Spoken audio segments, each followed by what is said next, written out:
Graça e paz, irmãos. Hoje eu quero falar a respeito de uma sexta-feira específica. Uma sexta-feira gloriosa onde o Senhor venceu todas as coisas em que ele estava sendo submetido. Amém?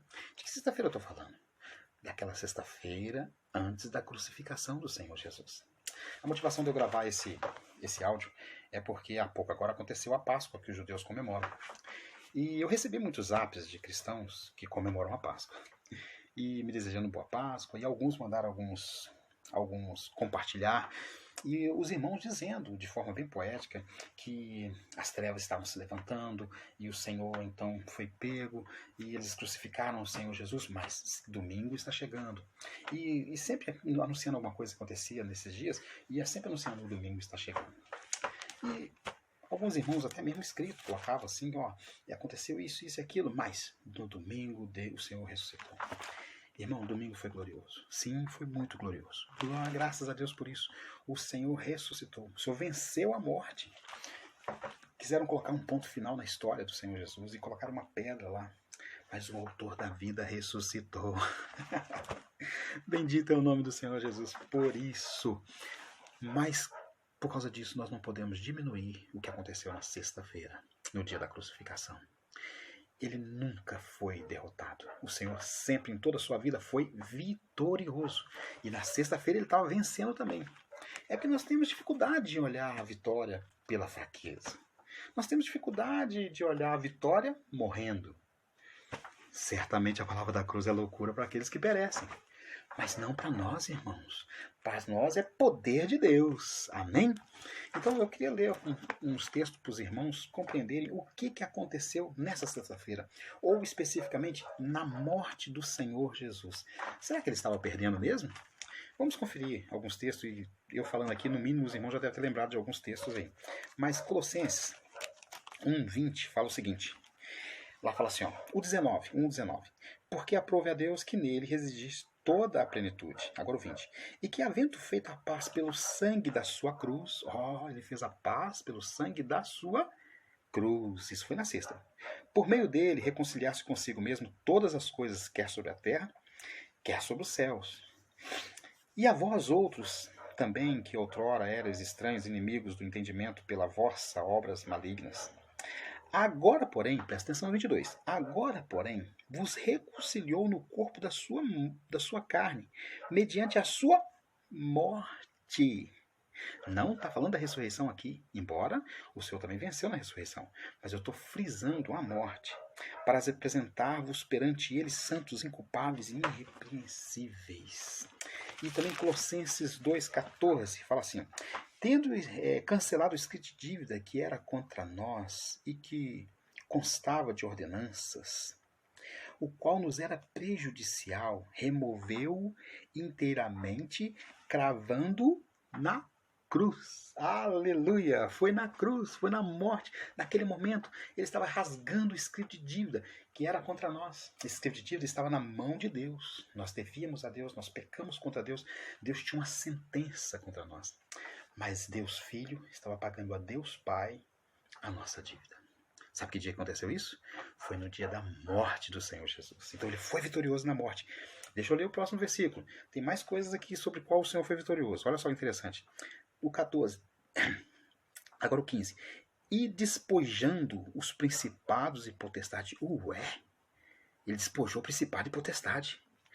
Publicamente os expôs ao desprezo. Quando que aconteceu isso? Triunfando deles na cruz. Gente, o Senhor venceu na sexta-feira, na morte. Ele estava vencendo, irmãos. Deu para entender? É porque nós temos dificuldade com essas coisas. O nosso homem natural quer ver uma coisa forte, igual o Esaú, quando foi levantado o rei lá, segundo o coração dos homens, um homem grande que sobressaía sobre todos, não é isso? Mas o coração de Deus estava em Davi, um rapazinho. Até mesmo o pai de Jessé, quando Samuel chegou lá para ungir, né, o Samuel também ficou enganado. Olha só, o Samuel, um homem de Deus, quando chegou lá e o pai de Jessé apresenta o filho mais velho, e o Samuel falou assim, deve ser esse mesmo, um rapagão grande desse jeito, deve ser ele. Não, não é. E pega o outro irmão, e pega o outro irmão. E o Senhor falou para Samuel, Samuel, eu não vejo como o homem vê. Vocês estão vendo o exterior, eu vejo o coração.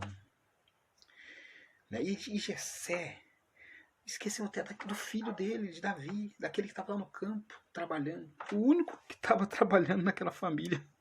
Oh, meu Deus, tem misericórdia.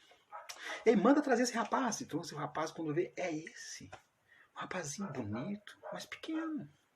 Mas nós queremos gostar de ver força. A gente quer ver um Superman, um homem com um S no peito, uma capa vermelha voando e resolvendo nossos problemas. A gente não consegue ver um homem crucificado resolvendo os nossos problemas. Mas foi isso que aconteceu, irmãos.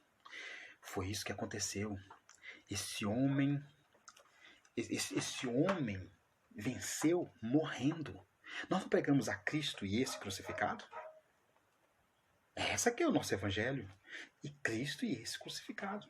Eu ouvindo o irmão lá de Belo Horizonte ministrando, ele falou quase a mesma coisa, falando assim, que a gente queria ver um Deus que quando fosse crucificado e aqueles malfeitores bateram nele, quebrava a mão todas, né? Ou então cuspiram na cara dele, o cuspe voava e caía na cara de quem cuspiu. Ele se entregou, irmão. Ele se entregou. E nessa entrega, ele estava no governo de todas as coisas. Mesmo ele na entrega, ele estava governando todas as coisas. Você lembra quando Judas, o traidor, até mesmo nessa questão, e o Senhor falou com ele, o que tem que fazer, faça logo. O Senhor estava no governo de todas as situações. E aí quando ele sai, ele ministra as coisas maravilhosas para os discípulos que ficaram ali. E aí quando aqueles homens chegam, todos cheios de porretes, cacetetes, junto com Judas para prender o Senhor Jesus, Judas dá um beijo e o Senhor falou, você, com um beijo, meu amigo, me traís? Que coisa.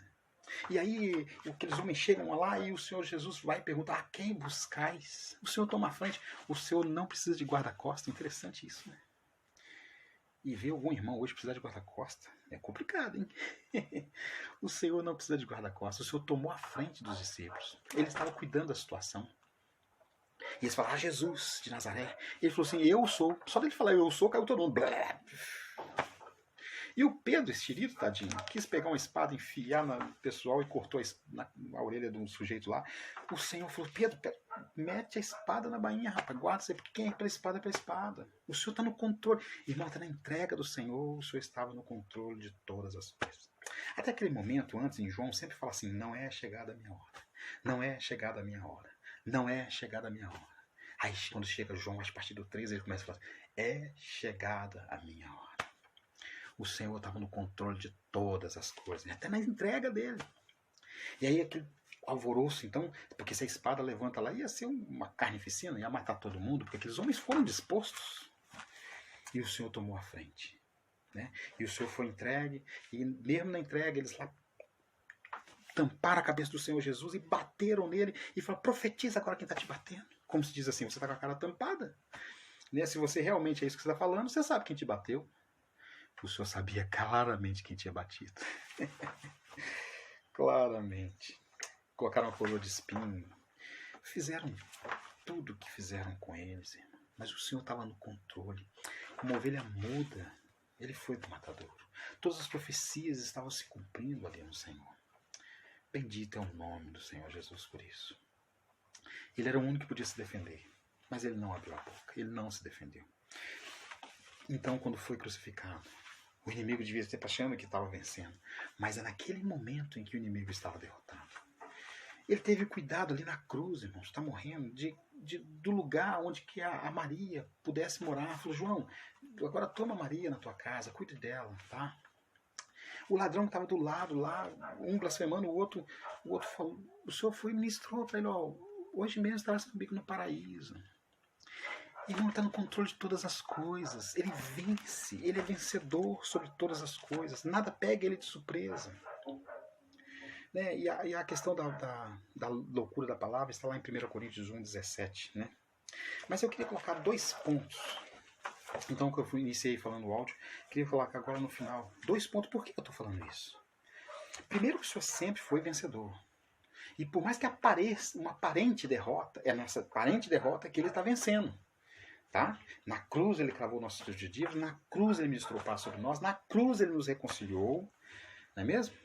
Então, tem dois pontos muito importantes de nós sabermos a respeito da morte do Senhor Jesus. Nós temos dificuldade com essa questão da morte. Eu vou citar mais uma coisa. Como nós temos dificuldade? Por exemplo, Paulo, quando fala assim, quando eu estou fraco é que eu sou forte. Sabe por que ele está falando isso? Não é mesmo? Quando o Senhor Jesus estava lá e estava no Getsemane, e aí ele falou assim, ó, a carne é fraca. Verdadeiramente o espírito está pronto, mas a carne é fraca. E as pessoas até usam esse tipo de expressão para justificar a queda deles no mundo. Ah, mas você sabe, né? A carne é fraca. Não era isso que eu estava falando. É o oposto disso. Quando eu estou falando que a carne é fraca, ela é fraca para fazer a vontade de Deus. Qual que era a vontade de Deus? É que eles ficassem pelo menos 1 hora com ele vigiando. E eles dormiram. E o Senhor falou assim, o espírito está pronto, mas a carne é fraca. Então, quando você peca, meu irmão, querido irmão, é que a sua carne é forte para pecar, mas ela é fraca para fazer a vontade do Senhor. E essa carne precisa morrer. Amém? Eu vou falar dele no segundo ponto. Mas eu lembrei de mais uma coisa aqui, de Apocalipse. Apocalipse 4. Apocalipse 5. Vi na mão direita daquele que estava assentado no trono um livro escrito por dentro e por fora, de todo selado, com 7 selos. 2. Vi também um anjo forte que proclamava com grande voz: quem é digno de abrir o livro e de lhe desatar os selos? 3. Ora, nem no céu, nem sobre a terra, nem debaixo da terra, ninguém podia abrir o livro, e nem mesmo olhar para ele. E eu chorava muito. O senso de realidade de João foi aberto naquele momento, porque no mínimo pesou no coração dele a importância de abrir aquele livro. Futuramente, se eu puder, eu vou gravar um áudio a respeito desse livro aqui. E eu chorava muito, porque ninguém foi achado digno de abrir o livro, nem mesmo de olhar para ele. Todavia, um dos anciões me disse: não choreis. Eis que o leão da tribo de Judá, opa! A raiz de Davi, opa! Venceu para abrir o livro. E seus 7 selos, oh, aleluia! Então vi no meio do trono e dos 4 seres viventes e entre os anciãos, de pé, um cordeiro. Ué, não foi um leão? Não. Ele ouviu que era o leão. Sim, foi o leão da tribo de Judá. Venceu. Como que esse leão venceu? Como cordeiro. Nós temos dificuldade com as coisas fracas, né? Nós temos muita dificuldade. A gente quer ver coisas fortes. Mas é em fraqueza, irmão. Um cordeiro como tendo sido morto. Ele tinha acabado de morrer. Então ele foi digno, ele venceu com a morte dele. Sim, o leão da tribo de Judá venceu. Quando o anjo anunciou isso, ele olhou e falou: que Deus, que Deus. Ele viu em pé um cordeiro. Parece que no original é um cordeiro novinho, mais frágil ainda. Mas foi assim que o Senhor venceu. Irmão, isso é de extrema importância. O primeiro ponto. Sabe qual que é o primeiro ponto? É que eu coloquei bastante aquele caos que estava vivendo na crucificação do Senhor Jesus. Os homens prendendo o Senhor Jesus, as ovelhas se dispersando, todo mundo correndo e fugindo para o outro lado. Aquela noite foi terrível. E aí o Senhor foi interrogado por um, levado para a casa de outro. Eles não dormiu, coitado. Apanhou muito. Foi terrível. Irmãos, aquele caos, o Senhor estava no controle de tudo. Sabe o que isso prova? Se a gente conseguir ter a revelação disso, isso prova que no nosso caos, o Senhor continua tendo controle. Se Ele, na limitação que Ele estava naquele momento como homem, estava tendo o controle de todas as coisas, imagina agora sentado no alto sublime trono. Ele não tem controle sobre o nosso caos. Esse é o ponto, primeiro ponto. Devemos descansar diante desse Deus que tem o controle de todas as coisas. Amém? Esse é o primeiro ponto. O segundo ponto que eu acho de extrema importância, mais importante do que tudo. E para isso eu queria abrir, e esse é o último texto que eu vou falar, é Romanos 6. Romanos 6, a partir do 3. No 3 a 11, lá fala assim, olha só que interessante, 6, do 3 a 11. Ou porventura ignorais que todos nós que fomos batizados em Cristo Jesus, fomos batizados na sua morte? Olha só o que ele está falando. Foi na morte do Senhor Jesus. Fomos, pois, sepultados com Ele na morte pelo batismo, para que como Cristo foi ressuscitado dentre os mortos, pela glória do Pai, assim também andemos nós em novidade de vida. Porque se fomos unidos com ele na semelhança da sua morte, semelhança da sua morte. Irmão, eu vou parar aqui um pouquinho. Você precisa conhecer como foi a morte do Senhor Jesus. Porque se nós formos unidos na semelhança da morte dele, nós precisamos ter muita clareza do que aconteceu naqueles dias. Porque é nessa semelhança que nós vamos morrer também. Certamente, continuação do versículo, o seremos também na semelhança da sua ressurreição. Irmão, porque a vida vitoriosa é uma vida ressurreta. É a vida de Cristo em nós. O Senhor não está nos doutrinando e mudando o nosso jeito, e dando uma garibada, uma roubada no meu cabelo, né? Para mim tá bom. Não. O Senhor já decretou. Antes de eu continuar, deixa eu só colocar uma coisa aqui para os irmãos verem. Olha só. O nosso sistema de punição, digamos assim, as cadeias, quando uma pessoa faz um crime, as pessoas falam, não, você tem 5 anos de cadeia. Faz um crime pior, você tem 10 anos de cadeia. Quem desse as pessoas pagassem mesmo, né? Mas tem um monte de coisa na lei e acaba a pessoa ficando lá 6 meses, 1 ano só. Mas vamos lá, vamos só para a gente ter o entendimento do que está acontecendo aqui. E quanto à sentença, então, por exemplo, a sentença é eterna lá, você vai ter que ficar lá dentro da cadeia para sempre. Porque aquele moço, né, vai ter que ficar lá e tal. Mas quando dá sentença de morte, é porque esse cara não tem recuperação. Quando dá sentença de 5 anos, é porque em 5 anos talvez possa recuperar. Em 10 anos ele pode recuperar. Quando é sentença de morte, é que ele é irrecuperável. Sabe qual a sentença que o Senhor executou sobre as nossas vidas, irmão? É a sentença de morte. Olha só que interessante. Olha o 6. Sabendo isso, que foi crucificado com ele o nosso velho homem, para que o corpo do pecado seja destruído e não sirvamos mais o pecado. Você entendeu a sentença de morte está sobre você e sobre mim? Essa é a declaração que o Senhor tem para nós. Então, se nós precisamos então experimentar essa morte. O outro objetivo, sabe o que é? É que nós precisamos entender que aquela morte foi uma morte dupla. Não foi só o Senhor Jesus que morreu naquela cruz. Eu e você também morremos, irmão. Isso é uma verdade.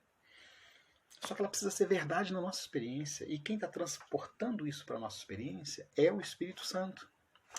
Daí a importância de conhecer como foi a morte do Senhor Jesus. E aí nós vamos entender como vai ser a nossa morte. É na semelhança da sua morte. Só aqueles que vão viver uma vida ressurreta, os que vão viver a vida ressurreta, é só aqueles que assemelham na morte de Cristo. Por isso a importância de saber como que foi essa morte.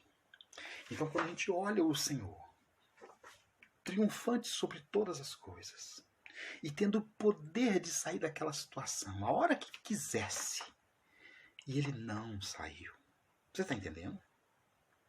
Então a sua morte também vai ser de uma forma em que você vai estar numa situação que você vai poder sair daquilo, daquele desconforto, daquela dor. Mas você prefere continuar. Porque você entende que o seu eu precisa morrer. Na semelhança da morte do Senhor Jesus. Eu vou ler de novo o texto. Romanos 6, 5. Porque se fomos unidos com ele na semelhança da sua morte, certamente o seremos também na semelhança da sua ressurreição. Amém? Essa é que é a vida vitoriosa. A vida ressurreta do Senhor Jesus em nós. A solução para os nossos pecados, a solução para o nosso viver que desagrada a Deus, é Cristo vivendo por nós. Paulo já falava assim, eu já estou crucificado com Cristo e já não vivo eu. Irmãos, que isso seja verdade na sua vida também. Que o teu eu possa ser encontrado crucificado com Cristo. Olha, eu não estou falando que você não tem ele dentro do seu coração. Eu entendo que você recebeu ele. E ele vive dentro de você. Mas será que ele vive por você, meu irmão?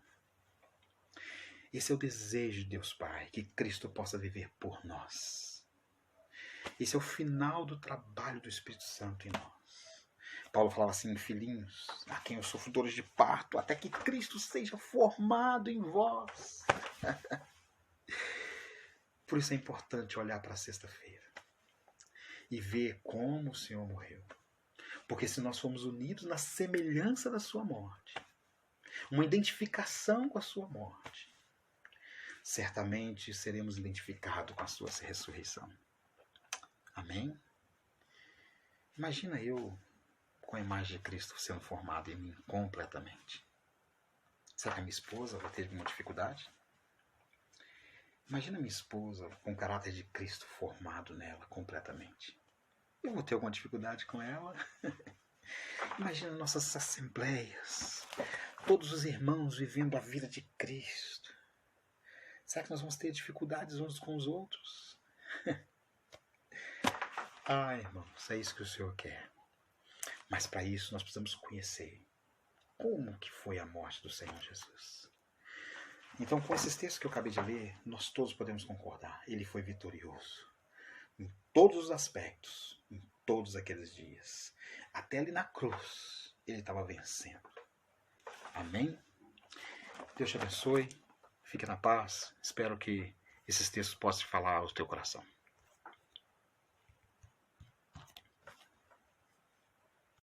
Graça e paz, irmão.